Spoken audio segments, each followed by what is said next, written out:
Welcome back to a new episode of Mack and the Movies. I'm your host, Mackenzie Lambert. This episode, we continue our 5-part series on the Grindhouse Experience Volume 1 from Fortune 5 DVD. Last time, we looked at a pair of women in prison films with Women's Camp 119 and Tortured Angels. We also looked at the odd double bill of Mondo documentary Savage Man, Savage Beast and the kung fu comedy Raw Force. The pair of double bills for this segment include 2 vigilante films, Confessions of a Police Captain and The Executioner Part 2, and 2 disaster films, The Poseidon Explosion and Earthquake 7.9. Sounds hopeful, very hopeful. Without further ado, let's get started.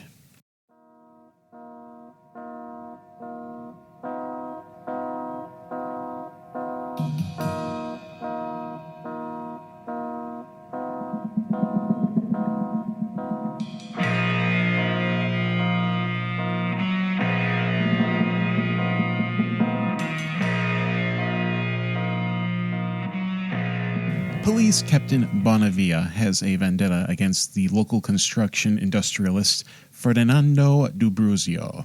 D'Ambrosio has ties with organized crime.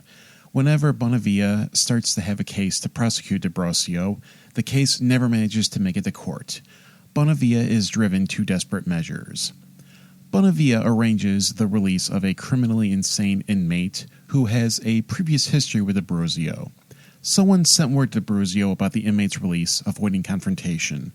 Armed with machine guns, the inmate and D'Ambrosio's guards shoot each other down. Brought in to investigate the incident is a young idealistic deputy district attorney, Trani. During the investigation, Bonavia comes clean to Trani about his frustrations with going after D'Ambrosio. The death of a rebel-rouser calling for unionization, the murder of a young boy who was a witness, all of these halted Bonavia's attempts to take out D'Ambrosio.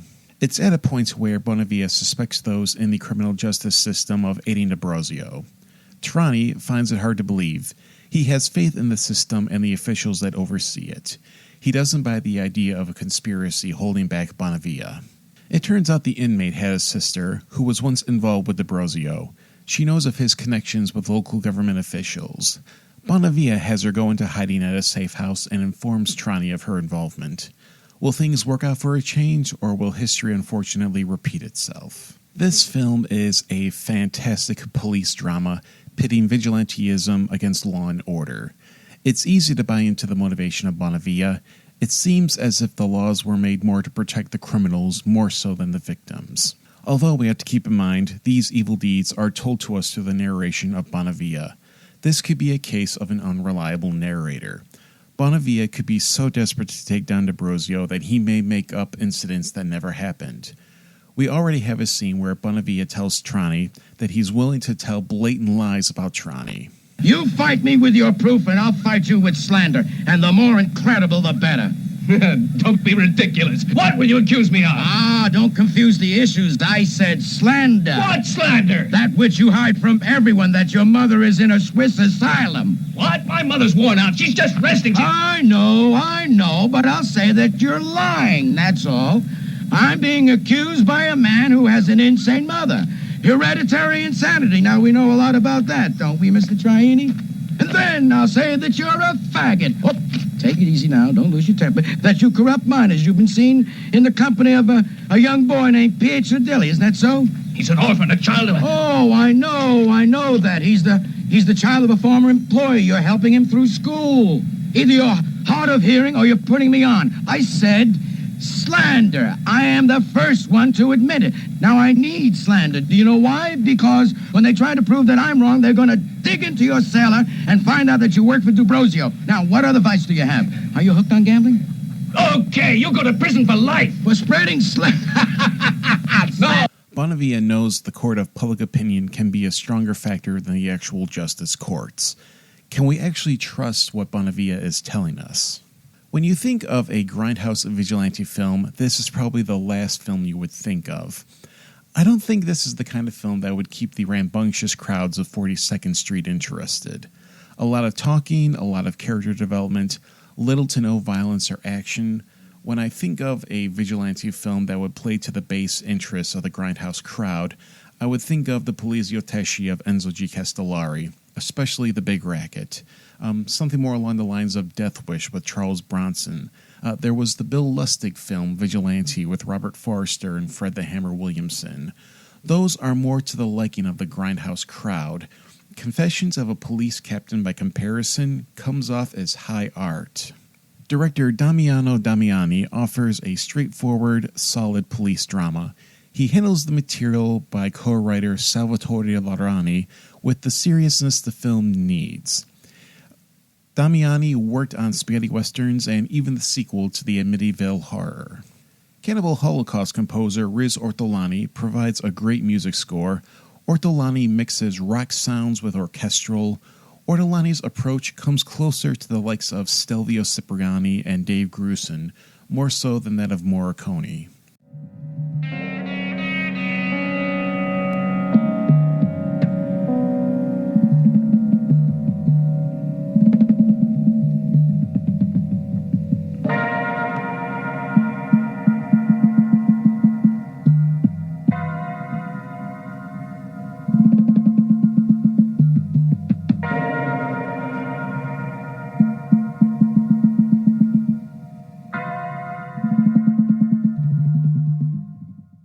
The music score fits the ominous tone of the film's plot. With the exception of a flashback scene with a bad hair dye job, Martin Balsam does a great job as Bonavia. Balsam adds a lot of credibility to this film. He represents classic Hollywood cinema. This man has been in 12 Angry Men, Psycho, Breakfast at Tiffany's, Tora Tora Tora, Little Big Man, and The Taking of Pelham 1, 2, 3.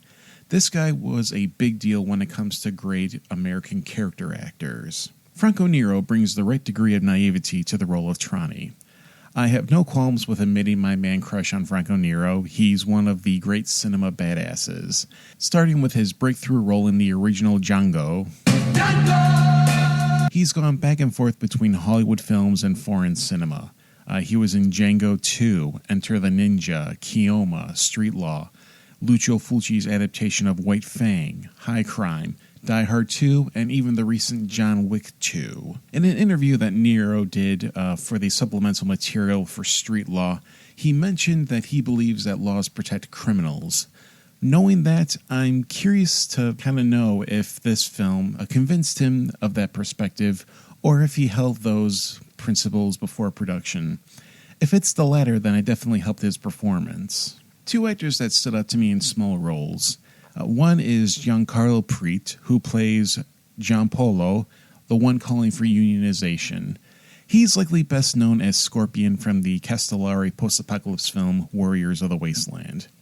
Another actor is Nello Pazzafini.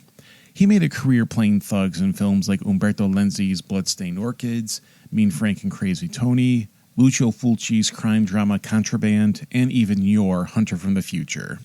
But I always think of the Blade Master, aka Cave Dwellers, and this classic riff from Crow T. Robot. I'm the best looking man in the Middle Ages, my. While Confessions of a Police Captain may not be the action-heavy, violence-filled police film that would be at home in a Grindhouse theater, it is a captivating study of a man resorting to going above the law to take down a criminal. The full movie can be found on YouTube. Highly recommended if you're a fan of crime dramas, a la The Departed or French Connection. Muggers, rapists, and thugs, beware. Death Wish started it. The Exterminator continued it. The Executioner Part 2 will finish it. He's ready to make their day night. Down in the alley, upon the rooftops, he's watching. Damn slime. He's waiting, and he will blow them away. He's coming to a theater near you. Rated R from 21st Century.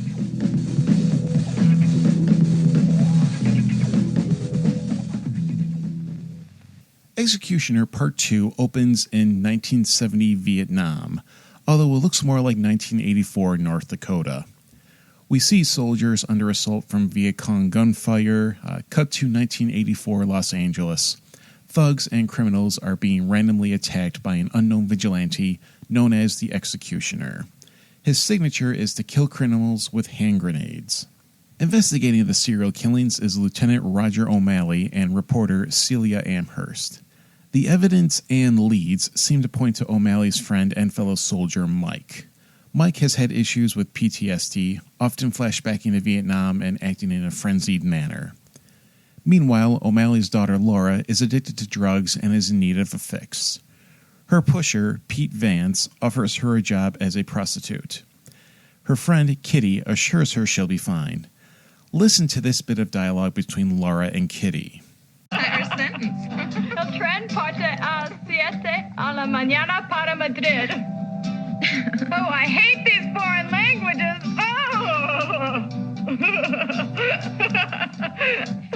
You need one or you won't graduate. And if I don't graduate, I don't get a decent job. And if I don't get a decent job, oh, Laura, shut up. I hear that shit every day at home from my mother. Your mother's right. Screw her. Screw college and screw school. I know better things to do than college and a stupid job. Please tell me I'm not the only one that wants to kill Kitty. It comes to a point where Mike is face-to-face with the head of the local organized crime. Also, O'Malley must come to terms with the possibility that his friend could be the executioner. Will he be able to fulfill his duty as an officer to arrest him if the time comes? Right off the bat, we need to address the biggest problem with Executioner 2. This is a sequel to a movie that doesn't exist. That's right, there is no Executioner Part 1. Okay, get out your notebooks because this one's going to take a bit of explaining. In 1980, there was a film called The Exterminator, where a Vietnam veteran goes on a vengeance-fueled killing spree with a flamethrower. This movie featured that paper chase guy. In 1984, there was going to be a sequel, Exterminator Part 2. To capitalize on the upcoming film, director James Bryan filmed Executioner Part 2. He specifically used the title Executioner Part 2 in the hopes that audiences will be confused, thinking that this film was a sequel to Exterminator and not realizing Executioner Part 2 was unrelated. Exploitation cinema, folks, right there. Funny side note, the title for this film in Spain was The Executioner of New York. This is despite the fact that the film takes place in Los Angeles. Even foreign distributors fell for Bryan's trick. This film, warts and all, is the kind of film that would be praised in the Grindhouse environment, much more so than Confessions of a Police Captain. You have the over-the-top acting, the ridiculous melodrama, a lot of violence, and some titillation. This movie isn't great by any measure, but it sure as hell is entertaining, and that's all that mattered to audiences on 42nd Street. The movie doesn't hide its low budget. We get small sets, a few lead actors and some extras. We get stock footage of a police light, the same 4 seconds on a loop. I think all the money went into the North Dakota opening and the helicopter rental. Why not just spend money on more Vietnam stock footage? Director James Bryan gave us this slice of Grindhouse after the infamy garnered from his previous film, Don't Go in the Woods. He gave us the biker film The Hell Riders, starring Adam West. He gave us a pair of lady Street Fighter movies. Other than these films, he mostly did 80s pornography. Renee Harmon pulled double duty as both the writer of Executioner Part 2 as well as the LA news reporter Celia Amherst. As a writer, Harmon would regularly collaborate with Bryan, mostly for his non-pornographic films. As Celia Amherst, she feels like a fish out of water with that thick German accent of hers. She comes off as a low-rent Zsa Zsa Gabor. Christopher Mitchum plays the role of Lieutenant Roger O'Malley. Chris is the son of famed American actor Robert Mitchum, from classics like the original Cape Fear, Night of the Hunter, and Friends of Eddie Coyle. Christopher, on the other hand, was limited to a lot of low-budget fare. His best-known turn would be in the revenge drama Summertime Killer. His only high-profile appearance would be as a ranch hand in the modern western Tombstone. Antoine Jean Motet makes his acting debut as Mike, the suspected vigilante. He really ups the cheesiness of the character and goes gonzo in sequences where Mike is about to go insane. It's like he watched Deer Hunter and wondered if he can go in a more ridiculous direction. Somehow, he succeeded. Motet would only go on to make 2 more films after this, Bruce Lee's Dragons Fight Back and Arctic Warriors. Not much of a career, to say the least. When one thinks of Grindhouse cinema, The Executioner Part 2 is exactly what comes to mind. This is the kind of movie that the likes of Tarantino and Robert Rodriguez try to invoke with their double bill of over-stylized, too self-aware for their own good films. The big difference is that Executioner Part 2 was sincere in its attempt to be the best movie possible, with limited resources available to Brian and company. By doing so, you'll end up enjoying this film as it was meant to be. This one can also be found in its entirety on YouTube. This is Commander Cowling speaking. Over. Over. Go ahead. Captain, the engines have had it.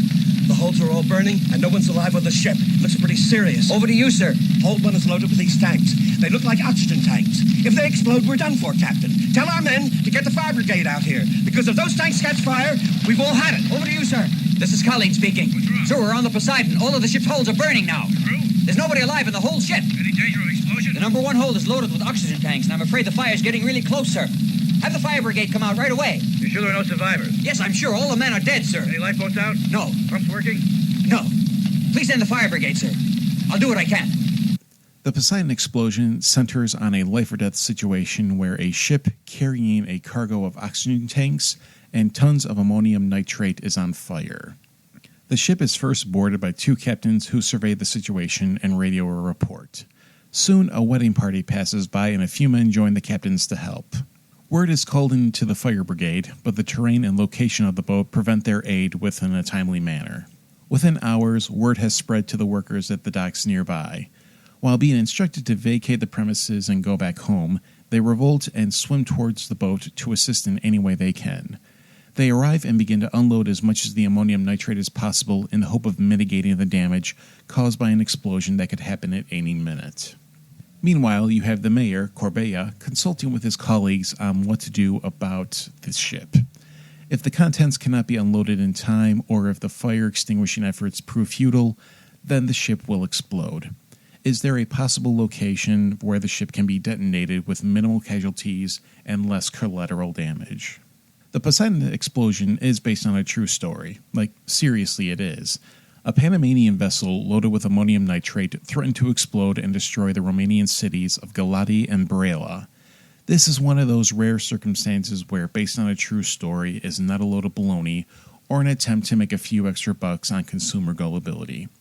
I'm looking right at you, Texas Chainsaw Massacre. On a side note, I've seen a few people online mistakenly label this film as Italian, since many of the English ADR actors working on the dubbing also did so for many Italian films for directors like Lucio Fulci and Dario Argento. The film tells a great tale of people willing to put their lives at stake in order to save their fellow man. There is a true sense of altruism among the cast. The film manages to maintain a serious tone throughout the scenario. Granted, there are a few moments of comedy which bring some much-needed levity. One of the heroes is a violinist, and for the film not to make the easy joke reference to Emperor Nero and burning Rome is a sigh of relief. There's a segment where looters board the boat, and the heroes dispatch them in comedic fashion. The pacing is great, with the film establishing the threat right from the very beginning and carrying that constant sense of danger all the way through till the end. Film editor Dragos Witkowski earns a tip of the hat by keeping the film in as close to real time as possible. In the last 20 minutes, the escalation is established. The temperature is rising 2 degrees a minute. At that point, the temperature is at 260 degrees. If the temperature reaches 300, the cargo will explode, in addition to the frequent busting of fuel lines on the ship. That 20-minute countdown begins at the starting point of the last 20 minutes of the movie. I was already invested in the film at that point, and the real-time countdown furthered my investment. While the title was clearly an attempt to cash in on the name recognition of the 1972 film Poseidon Adventure with Gene Hackman and Ernest Borgnine, Poseidon Explosion tells an interesting story all of its own, and it manages to maintain a steady pace in an hour and 20 minutes. According to the IMDb, the runtime is an hour and 52 minutes. I'm guessing Fortune 5 DVD used the US edit instead of the original Romanian edit. And you know what? I am totally okay with that. I could imagine that if they had included that extra half hour, I would be checking my phone. But the missing half hour makes for a more invigorating viewing experience. Director Mircea Dragan passed away just last year on Halloween. Looking at his directorial credits, I'm curious to see what other gems may be hidden in his filmography, and if they compared to the surprising quality of Poseidon Explosion. Writer Ion Grigorescu manages to keep the film's feet on the ground. He doesn't rely on extreme circumstances or making the situation so unbelievable that the solution to solve the problem doesn't come off as believable, if that makes sense. He tells a believable story, well-paced and filled with interesting characters. The music by Theodore Grigoriou wasn't memorable. It wasn't wall-to-wall sound, but used to accent the sense of danger in certain sequences. The cast features some great acting talents that take the material seriously, which is the key for the audience taking the film seriously. George Dinica, as the lead Raphael, is a great everyman hero. He has a bit of a charm and an unbreakable sense of optimism. Comedian Jean Constantine plays the violinist I mentioned previously, and he plays a key part in some of the lighthearted moments. Toma Karagu plays the mayor, and he doesn't play the role in a manner like so many others play that character in these films. Usually the mayor tries to ignore the imminent danger. Take your pick. Jaws, Ghostbusters, any number of films where those in position of power brush off the danger. But Karagu's performance reminded me of Peter Sellers as President Muffley in Dr. Strangelove. Muffley was one of the few characters taking the doomsday situation presented in that dark comedy satire seriously. Karagu does the same here as the mayor. Dem Radulescu plays one of the captains that first discovers the burning ship. He has similar physical features to Ernest Borgnine, which isn't a surprise. If one uses Poseidon in the film's title, then using actors similar in appearance to the mainstream talent in that film is a given. Radu Beligan plays the chemist who is trying to use science and physics to lengthen the timetable before the explosion. Similar to Karagu, Beligan handles the scenario with the needed seriousness. Don't let the exploitative title or the fact that this production is Romanian in origin fool you. This is a pretty good movie. Good performances, great pacing, and a scenario that escalates the tension through the film's entire running time. This one is also available on YouTube.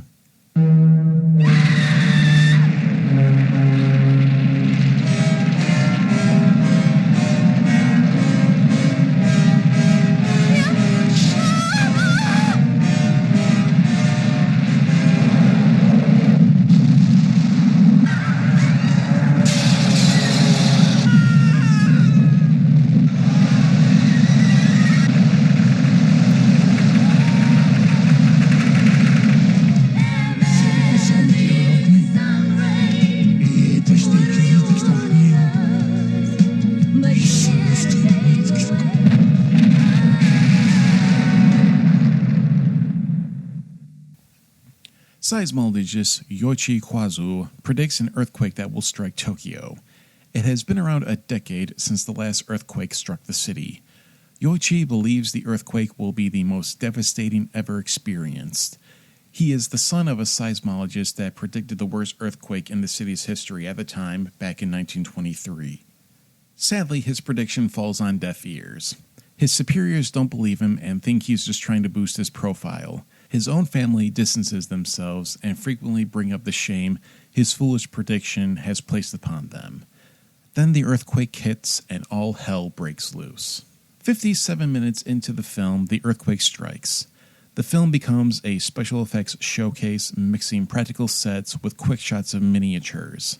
I'm sorry, but when I see Japanese cities being destroyed, I'm waiting for the guy in a rubber monster suit to show up. Or maybe invisible kaiju. You know what? Invisible kaiju I've never seen before in a film. Forget the earthquake nonsense. Pretend the city in this film is being attacked by invisible monsters. Now the movie seems a whole lot better. We get some pretty messed up imagery. One guy gets crushed when the ground cracks open under him, and then he falls in, but the ground closes back in on him. A subway tunnel is flooded, with the few survivors surrounded by drowned bodies.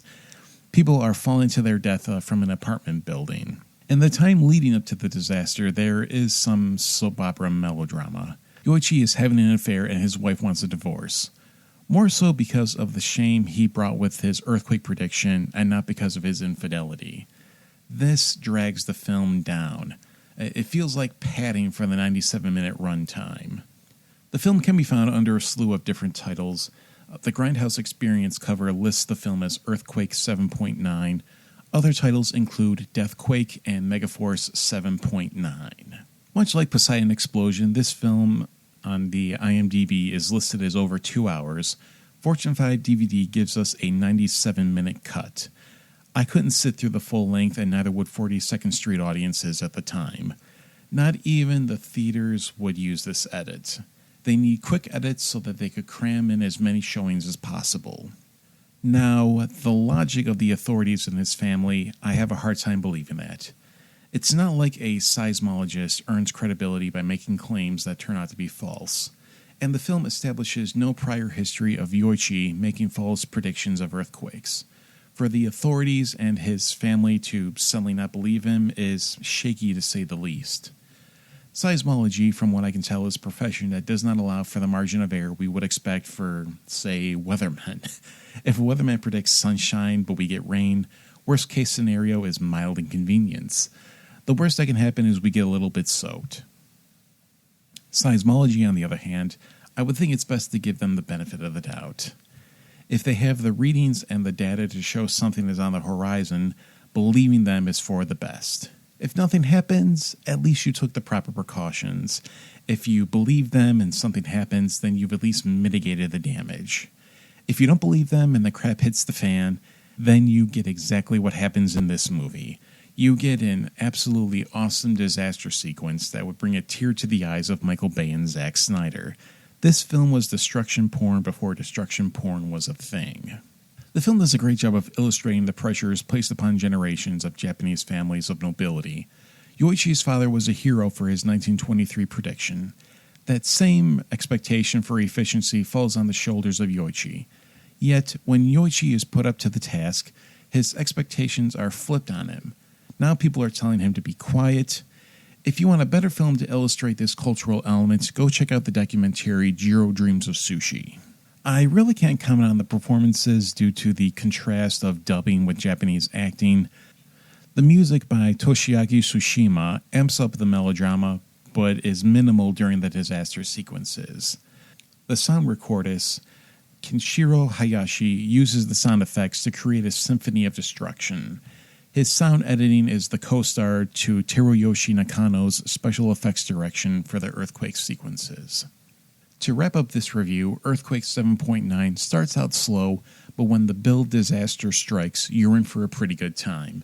This is one of the few films that you can't find on YouTube, but those of you who are internet savvy, I'm sure can find it pretty easily. We're 8 films into the first volume of the Grindhouse Experience. I'm actually going to go ahead and rank those 8 at the moment. At the bottom, we have Tortured Angels. Not that much more ahead would be Women's Camp 119. Number 6 would be Savage Man's Savage Beast. I would put Earthquake 7.9 at number 5. Executioner Part 2 I would rank at number 4. Number 3 would be the Poseidon Explosion. Raw Force would be number 2. And then number 1 I would put Confessions of a Police Captain. Things have gotten a lot better this time around with this batch of films. And we come to a close on this episode for the Grindhouse Experience Volume 1. Thanks for taking time out of your day to give this a listen. Next time we have a pair of crime movies. Violent Professionals, billed with Mean Frank and Crazy Tony. Plus we have 2 martial arts chop sake style films, Kung Fu Punch of Death and Return of the Tiger. Another batch that sounds promising. I'm Mackenzie Lambert with Mack and the Movies. Until next time, take care everyone.